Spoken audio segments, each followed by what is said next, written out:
मोहम्मद रफ़ी एक ऐसे अजीम गलोकार थे जिनकी जितनी तारीफ़ की जाए कम है। अभी अभी तो आई हो। आज की वीडियो में हम उनकी ज़िंदगी से जुड़ी कई ख़ास और इन कही बातों को जानेंगे। ये रेशमी ज़ुल्फ़ें, ये शराब सी आँखें। क्या आप जानते हैं कि एक बार गाने के दौरान उनके गले से खून निकल आया था? वक्त से दिन और रात। उनकी ज़िंदगी में कुछ ऐसे गाने भी रहे जिन्हें गाते हुए वो सच में रो पड़े थे। बाबुल की दुआएं लेती जा, मनवा दुख की चिंता क्यों। और वो कौन सा गाना था जिसे गाने के बाद उन्होंने हमेशा के लिए इस दुनिया को अलविदा कह दिया। आज मौसम बड़ा बेईमान है।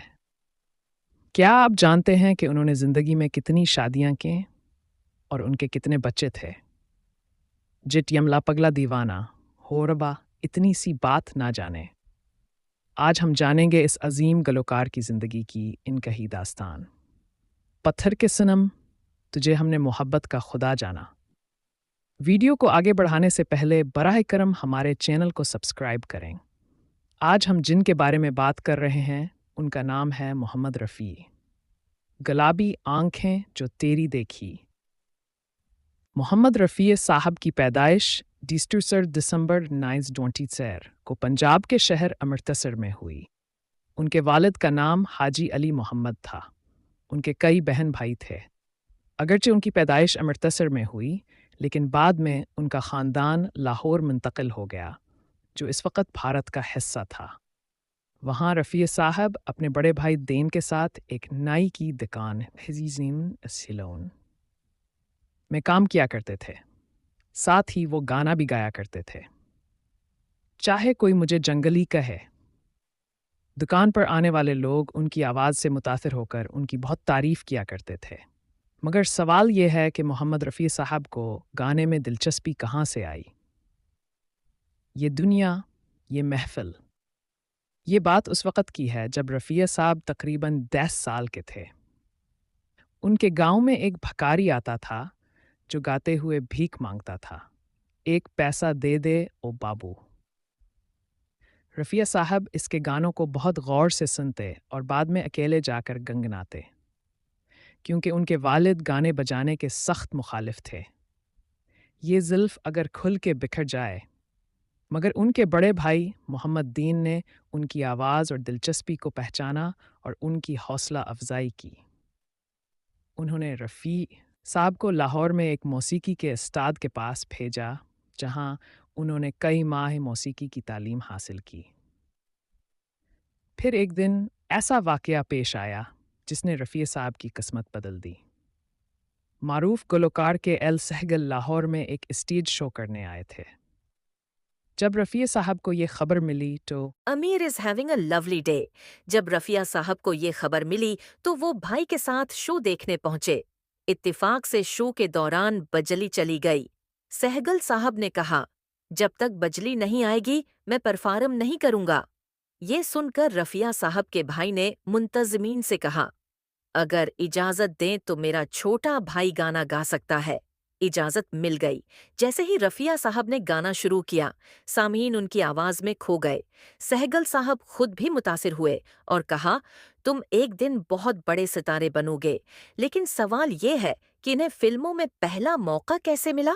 उसी शो में मौजूद मूसीकार शीम संदर उनकी आवाज से मुतासिर हुए और अपनी पंजाबी फिल्म गल बलूच में गाने का मौका दिया।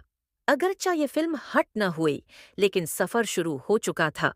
बादिज़ां एक अदाकार नज़ीर ने अपनी फिल्म लेली मजनू में गाने का मौका दिया।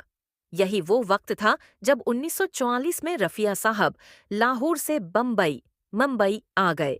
बम्बई में वो भंडी बाजार में एक दोस्त के साथ रहते थे। रफिया साहब ज्यादा वक्त तक जदोजहद में नहीं रहे, क्योंकि वो मशहूर मूसीकार नौशाद के वालिद की सिफारिश लेकर आए थे। नौशाद साहिब ने उन्हें एक कोर्स गाने का मौका दिया। ये फिल्म पहले आप थी जो 1944 में रिलीज हुई। असल पहचान उन्हें मिली फिल्म जगनू से, जिसमें उनके 2 गाने थे। इसके बाद उनका असल ब्रेक थरो आया फिल्म दिलारी से 1919। सहानी रात ढल चुकी, ये पहला गाना था जिसने उन्हें कामयाबी दिलाई। फिर आई फिल्म बेजो बावरा 1952। اور اس فلم کے بعد رفیہ صاحب کا نام لیجنڈز میں شمار ہونے لگا۔ نوشاد اصل میں یہ گانے طلعت محمود سے گوانا چاہتے تھے، مگر ایک دن انہوں نے طلعت صاحب کو سگریٹ پیتے دیکھ لیا، لہذا محمد رفیہ کو منتخب کیا گیا۔ اسی فلم کا گانا آؤ دنیا کے رکھوالے اتنا اونچے سر میں تھا کہ گانے کے دوران رفیہ صاحب کے منہ سے خون نکل آیا، مگر انہوں نے ہمت نہ ہاری اور کچھ دن بعد وہی گانا دوبارہ گایا اور کمال کر دیا۔ اسٹیج شو میں ایک بار انہوں نے وہ گانا اور بھی اونچے سر میں گا دیا تو نوشاد صاحب نے کہا، مان گئے محمد رفیہ، آپ جیسا کوئی نہیں۔ اس کے بعد رفیہ صاحب نے ہر ہیرو کے لیے ہر موسیقار کے ساتھ بہترین گانے گائے، چاہے جتندر، شمی کپور، دلیپ کمار، راجیش کھنہ یا امیتابھ بچن۔ انہوں نے کبھی بجٹ، موسیقار یا فلم کے نام سے فرق نہیں کیا، بس گانے سے مطلب رکھا۔ کچھ ان کہی باتیں، لوگ کہتے ہیں کیشور کمار نے رفیہ کا کیریئر ختم کیا، مگر یہ سچ نہیں۔ 1971 میں رفیہ صاحب حج کے لیے گئے اور واپس آ کر گانے سے کچھ دوری بنا لی۔ اسی دوران کیشور کمار کو فلم آس پاس کا ایک گانا ریکارڈ کرنے کے بعد وہ گھر لوٹے۔ اچانک سینے میں درد ہوا، دل کے 3 دورے پڑے۔ 31 جولائی 1980 کو وہ اس دنیا سے رخصت ہو گئے۔ ان کے جنازے میں اتنی بڑی تعداد جمع ہوئی کہ شاید ہی کسی فنکار کو ایسی الوداعی ملی ہو۔ اگر ویڈیو پسند آئی ہو تو لائک ضرور کریں۔ ملتے ہیں اگلی ویڈیو میں، تب تک کے لیے خدا حافظ۔